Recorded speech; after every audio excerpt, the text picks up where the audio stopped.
Heel goedemiddag dames en heren. Voor Xavier Ontmoet loop ik vandaag tussen de keukens in Hoensbroek en ontmoet ik directeur Paul Makkes van Aufour. Paul, als je voor jou terugblikt op het afgelopen jaar, hoe was jullie coronajaar, om het zo maar te zeggen? Bij ons was het, wij zijn van een van de gelukkige bedrijven waar het ook echt druk was. Wij hebben corona als positief ervaren. Veel mensen hadden ook echt een behoefte aan een nieuwe keuken.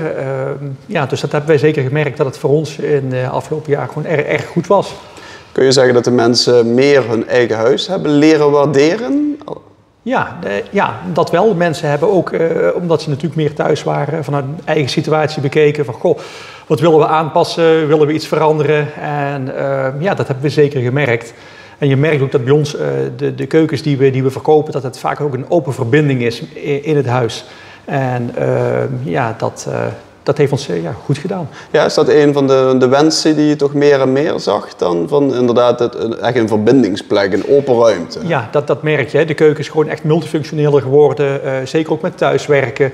De kinderen zijn thuis, alle ruimtes zijn bezet. En de keuken is natuurlijk bij uitstek gewoon ook een echte thuiswerkplek geworden. Ja. Als je ziet grotere ruimtes, muren worden eruit gehaald. Het is echt een mooie... de keuken is echt een leefkeuken, een leefruimte geworden. Ja, dat zie je eigenlijk ook in de keukens die je hier bijvoorbeeld ziet. Hè? Zie je echt het verlengde eigenlijk, zeg maar. Ja, dat zie je hier eigenlijk meteen ook. Dat we... het zitgedeelte is ontzettend belangrijk. En wij zeggen ook altijd, de tafel moet op de belangrijkste plek komen in het huis. In het huis. Ja. Die drukte is eigenlijk meteen vanaf maart, april vorig jaar en in één stuk door tot nu? Of in het begin natuurlijk was er wat twijfel. Ja. Dat merkten wij ook. Van goh, wat gaat er gebeuren? Veel mensen zijn evengoed onzeker. En toen was het rustiger. Maar daarna is die omslag gekomen. En dan zijn we vanaf een één lijn zijn we naar boven gegaan. En je hebt dan, het werd echt drukker. Natuurlijk moesten wij hier ook werken op afspraak. Ja. Dus je hebt ook een heel gerichte klantenkring op dat moment eigenlijk. En we hebben daar een geluk gehad. Ja. Hoe beviel dat, het op afspraak? Op afspraak beviel hartstikke goed. Je krijgt heel gerichte mensen binnen. Mensen wilden ook echt wat bereiken. En dat beviel dat werkt goed. Prettig. Ja, kan me ook wel voor jullie voorstellen, want je kunt je dan echt volledig op een klant concentreren. Hè? En anders, als de deur open staat, kan het toch zijn dat er meer klanten dan verkopers, adviseurs aanwezig zijn. Je kon echt merken inderdaad dat wij ook meer tijd hadden voor een klant. We konden meer tijd uittrekken voor een klant. In het begin hebben we natuurlijk ook heel veel huisbezoeken gedaan. Dus toen moesten wij zelfs ook een tijdje dicht. En toen hebben we ook echt de boel omgedraaid. En we zijn ook echt naar heel veel klanten thuis geweest. Om meteen te kijken naar situaties natuurlijk. Daar heb je ook natuurlijk dat je vanuit die positie ook heel veel kon werken. Ja. Werkt dat? Thuis een keuken verkopen? Willen mensen die het hem toch niet fysiek zien, aanraken, dat wel, beleven? Dat wel, maar niet echt het verkopen, dat doe je niet. Het is meer puur het adviseren. Dat is eigenlijk wat wij veelal gedaan hebben. Het adviseren, het kunnen kijken naar de ruimte. Dus echt op locatie werken. Ik denk dat we daar ook een hele hoop van geleerd hebben. Ja. Dus, Oké.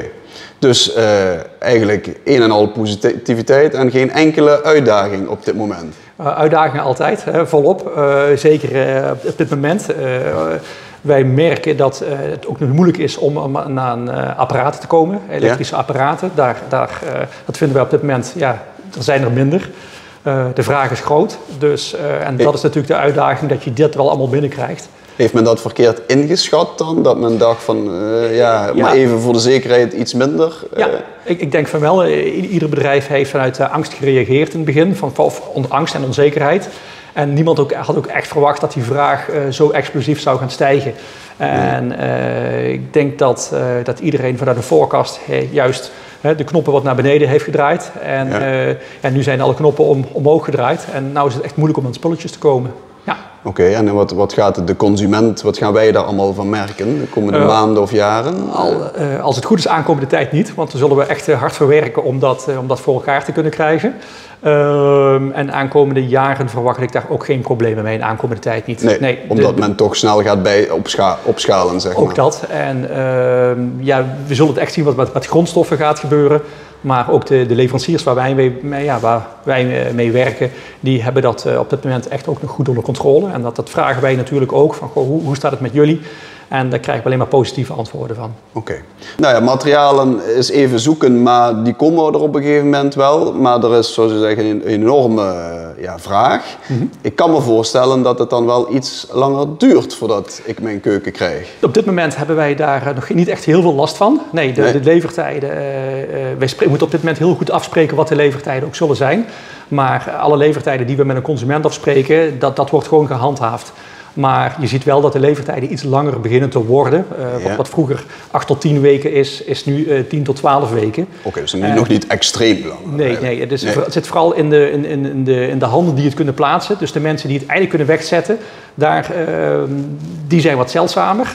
Ook de goede mensen die wij hebben inderdaad, die zijn wat zeldzamer. En daar duurt het iets langer om het goed weg te zetten. Dus je kunt je spullen nog wel krijgen, enigszins met moeite. Maar omdat er gewoon meer vraag is, duurt het wegzetten wat langer en gaat zo de levertijd ietsjes omhoog. Die grote vraag vanuit de consument naar keukens, dadelijk als we hopelijk weer een iets normale zomer beleven en laten we even positief ervan uitgaan dat we dan ook vertrokken zijn voor weer een mooie periode, ook het najaar, winter en 2022, blijft dan toch die vraag naar keukens, huizen, interieur in het algemeen, verwacht je? Ja, ik denk het wel, want als ik op dit moment kijk hoe de markt van huizen gaat en dat er altijd een tekort is of de vraag naar huizen hoog is. En je ziet als iemand gaat verhuizen is voor een keukenbranche altijd heel erg goed. Want als één iemand gaat verhuizen, dat levert vaker toch wel 2 of 3 keukens op. Ja. Dan wordt er wordt een hele gang wordt in werking gezet. Ja. En de aankomende tijd verwacht ik wel dat die vraag naar huizen nog steeds zal toenemen. Dat is al jaren zo. Ja. Dus jullie houden die branche ook wel erg goed in de gaten, want als het daar iets minder gaat, daar kunnen jullie al wellicht bepaalde dingen uit afleiden. Ja, zeker. En ik denk dat het goed is om altijd de branche in de gaten te houden, wat er gebeurt. Dus je zult altijd als ondernemer moeten schakelen. Dus, zouden we misschien eens 2, 3 trends kunnen gaan bekijken die op dit moment hot zijn? Zeg maar. Ja, natuurlijk. Laat ik je zien. Oké. Wij merken ook dat het standaard witte, dat toch ietsjes aan het afnemen is inderdaad. Okay. 70% van alle keukens was eerst wit.